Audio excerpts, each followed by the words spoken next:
Hola, ¿qué tal chicos? ¿Cómo están? Espero que estén muy bien. Pues bueno, yo estoy aquí de nueva cuenta contigo compartiendo un nuevo tema. El tema que vamos a ver el día de hoy es de historia y se llama la Iglesia Novohispana. Para lo que te voy a pedir que pongas mucha atención, que le eches muchas ganas y que tengas ahí a la mano tu libro porque posteriormente lo vas a necesitar, ¿sale? Bueno, tienes tú como objetivo el día de hoy identificar cuál era la función específica de la Iglesia novohispana durante la época del virreinato y quiénes dirigía el patronato real, ¿sale? Asimismo vas a identificar algunas características de la Iglesia en aquel tiempo y las vas a comparar con la Iglesia actual, ¿sale? Bueno, sin más por decirte, te voy a pedir de favor que prestes mucha atención a la siguiente lámina, así que si estás listo, acompáñame.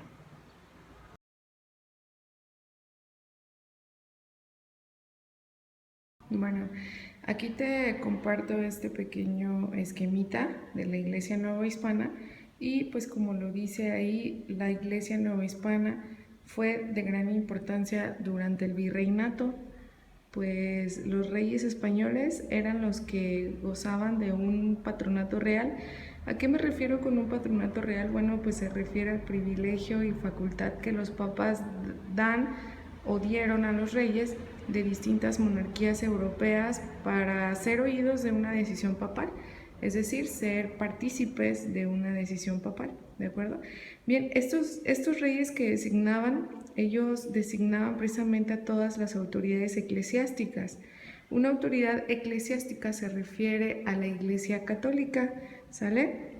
Y bueno, esta jerarquía o este nivel o autoridad la tienen los obispos, como los papas, los cardenales, los sacerdotes hoy en día. Ellos conforman en estos momentos y en aquel tiempo pues un orden jerárquico, es decir, un nivel dependiendo de sus funciones. En este caso el papa es el que tiene el mayor nivel, posteriormente le sigue el cardenal, enseguida le sigue el obispo y posteriormente le sigue el sacerdote. Bueno, los obispos en aquel tiempo tenían ellos la característica de ser partícipes en la corona real, es decir, de la realeza.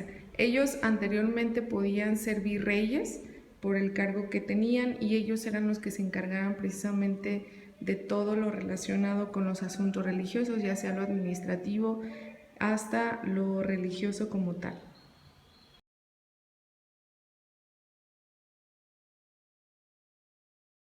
Bueno, la iglesia tuvo una gran importancia dentro del ámbito educativo, cultural y de salud, ya que la iglesia novohispana en el tiempo de la época virreinal pues creó escuelas, universidades, seminarios y hospitales junto con orfanatorios para asistir a niños que estuvieran huérfanos o que estuvieran en situación de enfermedad.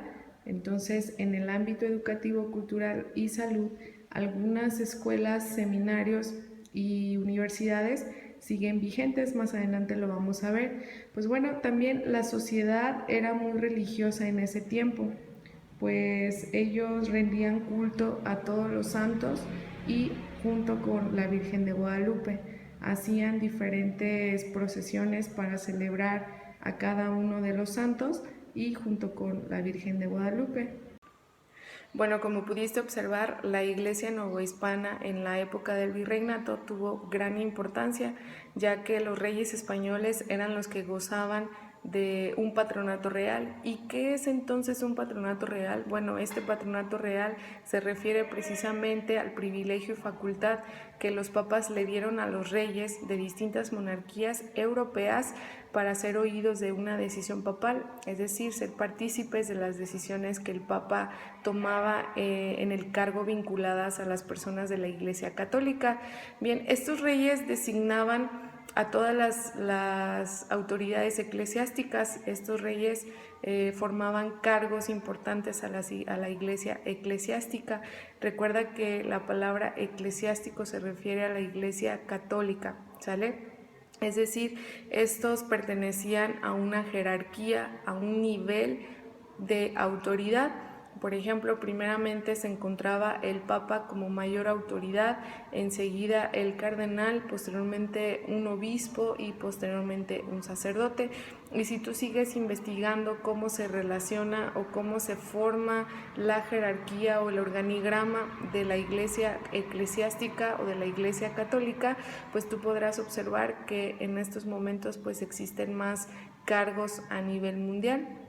Bien, hablándote un poquito acerca de los obispos, primeramente quiero que entiendas que ellos eran los que se encargaban de atender todos los asuntos religiosos posibles.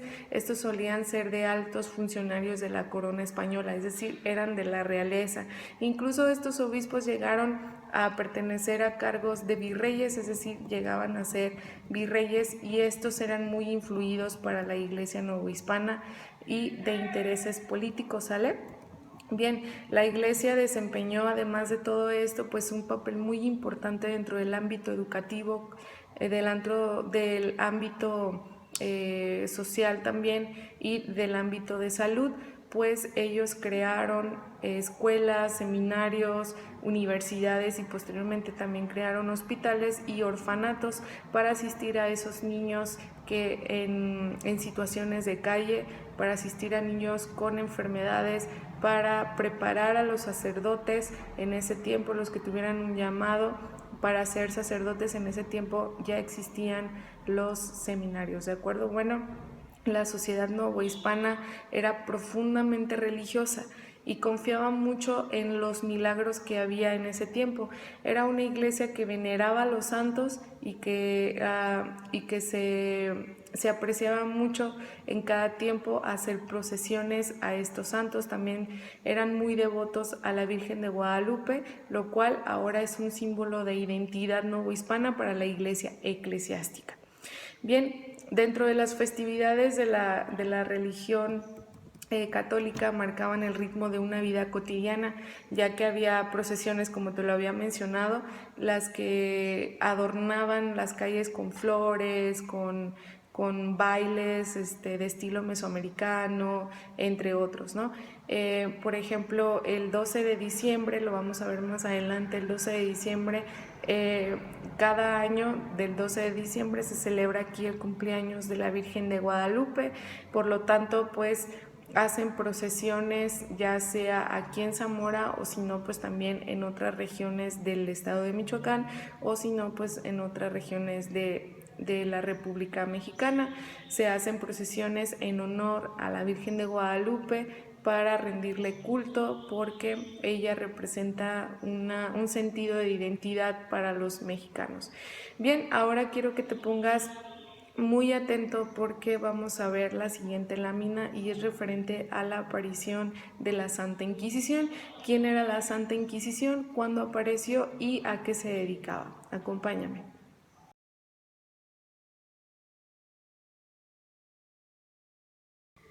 Aparición de la Santa Inquisición. En 1571 se estableció la Santa Inquisición.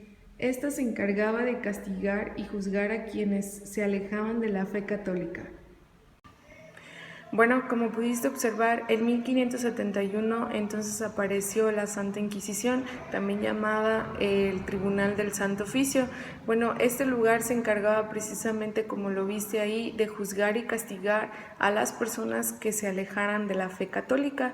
También una de las cosas que la Santa Inquisición hacía era también castigar y juzgar a las personas que se dedicaban a la hechicería y a la brujería.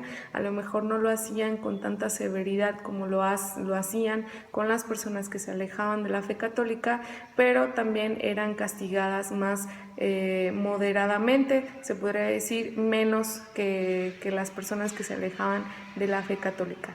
Bien, entonces el propósito principal de la Santa Inquisición era esta: juzgar y castigar a aquellas personas que se alejaban de la fe católica y castigar más moderadamente a las personas que se dedicaban a la hechicería y a la brujería. Bien, chicos, a manera de repaso, pues lo que vamos a hacer es un cuadro comparativo donde vamos a poner 3 características de la iglesia novohispana en el tiempo del virreinato y 3 características de la iglesia actualmente, cómo es la iglesia actual, si sigue vigente eso que hacían anteriormente y si sigue en estos tiempos. Bien, si estás listo, acompáñame, pon mucha atención. Bueno chicos, aquí tienes el cuadro comparativo sobre la iglesia novohispana y la iglesia actual. Bien, como primer punto tenemos que crearon escuelas, seminarios y universidades. Pues bueno, actualmente la iglesia tiene entonces el Colegio Jesuita de San Francisco Javier, pues sigue vigente en el Estado de México.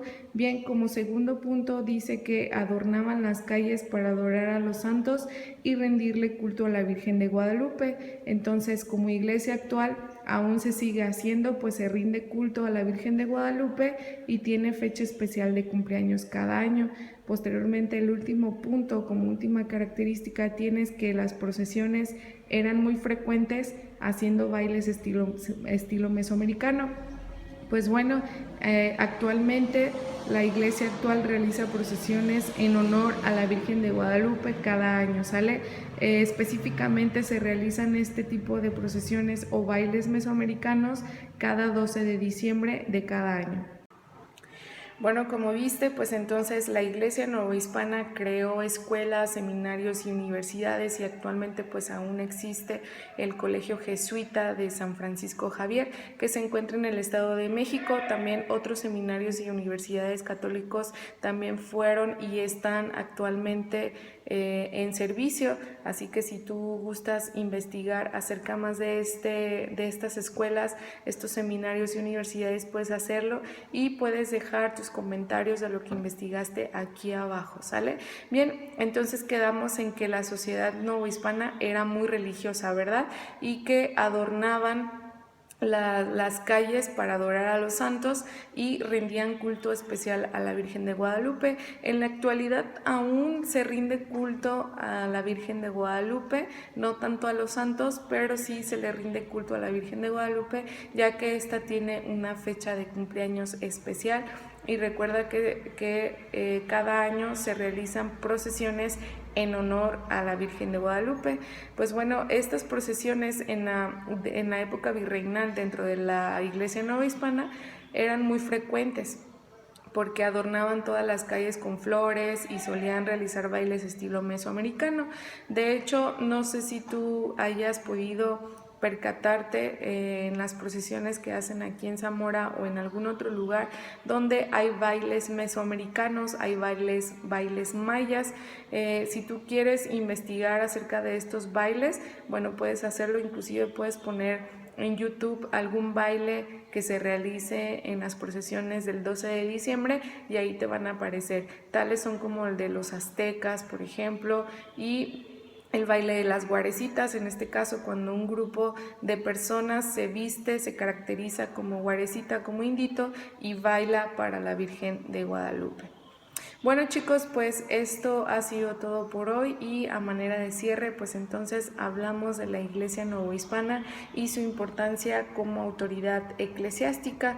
En pocas palabras, recuerda que la Iglesia Novohispana pertenece o es la Iglesia Católica, lo que hoy conoces. Algunas cosas ya se omitieron de la época virreinal a esta época que vivimos. Por ejemplo, los obispos en estos momentos pues no son virreyes, no pueden ser virreyes y no son una autoridad eclesiástica mayor, pues la autoridad eclesiástica mayor en estos momentos es el Papa, ¿sale? El obispo, los cardenales y los sacerdotes son quienes reciben las instrucciones o las indicaciones del Papa. Bueno, pues espero que al ver y el escuchar esta explicación pueda servirte de gran ayuda para realizar el ejercicio que ya se encuentra en tu correo. Búscalo como ejercicio Iglesia Novohispana y puedes hacer ya entonces uso de todo el material que se te está solicitando ahí. Recuerda utilizar tu libro de la SEP Historia en las páginas 136 y 137 para poder resolver. Al término de la actividad, recuerda enviar tus evidencias al correo correspondiente y pues nada, después podrás pasar a tu cuaderno una vez ya revisado. Ok chicos, pues nosotros nos vemos en la próxima. Échale muchas ganas, ponte a estudiar mucho. Recuerda, si quieres seguir investigando más sobre el tema, puedes hacerlo en fuentes de internet o ya sea en libros relacionados al tema, ¿sale? Nosotros nos vemos en la próxima. Cuídate mucho. Adiós.